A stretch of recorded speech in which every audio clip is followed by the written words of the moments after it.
Dnes jste v Jincích otevřeli vlastně modernizovanou mateřskou školku, kde jste rozšiřovali především kapacitu. Proč vlastně byla potřeba ta kapacita rozšířit? Tak my jsme poslední dobou měli nedostatek míst ve školce, to je jedna věc. Druhá věc, jsme chtěli vyjít vstříc i požadavkům vojáků z místní posádky, protože když oba dva vojáci, manželi, manželka bydlí někde mimo, tak nemají šanci to děcko někde ráno umístit do školky v místě bydliště, aby byli do 7 hodin zase v práci. Takže to byly takové dva aspekty. My jsme teda tu mateřskou školku, která je z 80. let, už před asi 3-4 lety zateplili, dělali jsme i vnitřní úpravy v těch stávajících třídách. Nyní z té dotace se nám povedlo vyměnit nábytek v těch stávajících třídách, nějaký podlahový krytiny. Opravili jsme i venkovní prostory, hřiště, komunikace, parkoviště a hlavní teda cílem té dotace bylo pochopitelně navýšení kapacity o 1 třídu, čili 24 nových míst, takže super. V souvislosti s tím jsme ale museli zrekonstruovat kuchyně, jenom ta rekonstrukce kuchyně stála asi 3 miliony korun, což jsou peníze pro nás jako z rozpočtu neufinancovatelné. Kolik vlastně celá ta úprava stála? No tak pochopitelně je to stavba, která ještě dobíhá. Předpokládáme, že ta částka se vyšplhá přes 14 milionů korun. Dělali jste také dodatečný zápis do té nové třídy. Kolik dětí jste přijali? Tak na ten dodatečný zápis bylo přijato 18 dětí, ale vzhledem k tomu, že jsme měli vlastně přeplněno z těch stávajících tříští, tak v podstatě ta školka je naplněna. Zároveň tady vidím, že probíhaly i úpravy terénů. Co konkrétně všechno v okolí školky jste ještě opravovali? No tak hlavně změny zaznamenaly dětské hřiště. Tam přibyl jeden velký herní prvek, celý pro mateřské školky speciálně udělaný. Zastínili jsme pískoviště, byly nové lavičky a vůbec jsme dávali dohromady celé to okolí té mateřské školky, včetně nějakých asfaltových ploch a parkování. Jak dlouho práce trvaly?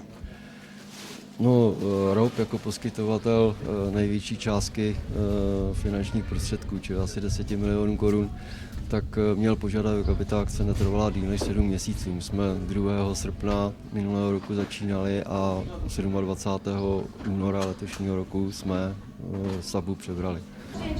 Jak se vám líbí nová školka nebo inovovaná školka v Jincích? Líbí se mi velice už proto, že děti budou mít víc prostoru. Jsou, jak řekla paní ředitelka, 3 nová pracovní místa, které určitě v Jincích taky potřebují. A prostor takhle sluneční, ve Sluneční ulici, sluníčková mateřská škola, to je přece krásně a musí se líbit každému. Jak těžké se na peníze na takovéto projekty?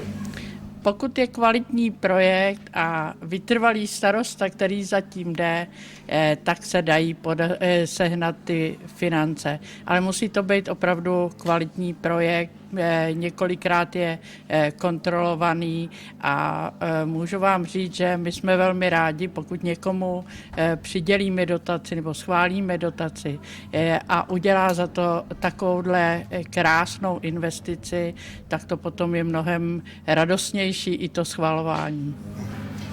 Těch žadatelů je určitě více. Podle jakých kritérií vybíráte? Ta kritéria jsou vyhlášena už ve výzvě, kdy se otevírá a jsou ohodnocená jednotlivé úkoly nebo, jak bych řekla, jednotlivé parametry jsou ohodnoceny procentuálně a každý projekt musí získat minimálně 130%. Pokud je to víc, má samozřejmě větší naději na úspěch, protože se nám většinou stává, že alokovaná částka na jednotlivou výzvu je nižší než přání těch žadatelů na dotace. Tak jak jsme měli možnost se přesvědčit, školka je udělána podle projektu, který byl součástí žádostí, který byl vyhodnocen a schválen výborem regionální rady k podpoře a zcela jistě v městě Stojínce tato nová vybudovaná kapacita mateřské školy bude využita ku prospěchu rozvoje obce a především pro prospěch dětí místních.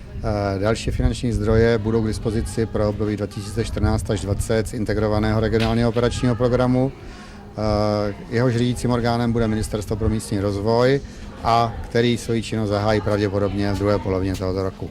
Počítá se s tím, že rovněž dotační tituly, jako je tento, to znamená rozvoj, modernizace, případně výstavba nových kapacit mateřských škol, bude jedním z možných titulů. Vám jako obce, jak se vám líbí školka tady v Jincích? Dal by se třeba své děti do této školky?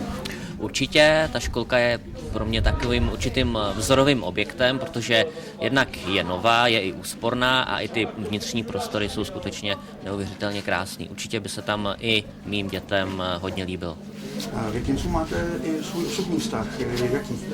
Tak pochází odsud moje babička, tedy z manželčiné strany, a vždy o Jincích nádherně povídá. Takže se tam budete ještě vracet? Určitě budu se sem vracet. Jince mají také trochu problém třeba se zámkem, který tady chátrá. Může kraj třeba v tomto nějak pomoci? Kraj vyhlašuje dotační řízení i na obnovu památek, takže je možné zažádat na obnovu jakékoliv památky, včetně zámku v Jincích. Ještě jsem ho neviděl, Bohudík, náš kraj je nesmírně kulturně bohatý a asi se mi nepodaří za jedno období navštívit všechny zámky, ale rád se na něj podívám.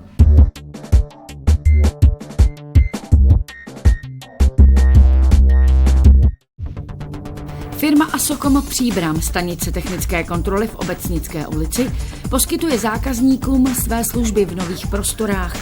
Stále nabízí odvoz zákazníka do zaměstnání během kontroly technického stavu jeho vozidla a měření emisí a poté doprava vozidla zpět majiteli. Vozy značky Volkswagen a Seat si může každý prohlédnout v nových prostorách autosalonu v Obecnické ulici, a to vždy od pondělí do čtvrtka od 8 do 18 a v pátek do 17 hodin. Otevřeno i v sobotu, a to od 8 do 12 hodin dopoledne. Bližší informace www.asocom.cz.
Videopůjčovna na náměstí 17. listopadu v Příbrami 7 nabízí 6 000 titulů všech žánrů na DVD nebo Blu-ray v originální kvalitě. Měsíčně se zde divák vybere až ze 30 novinek. Videopůjčovna na náměstí 17. listopadu také nabízí prodej DVD a Blu-ray a terminál Sasky.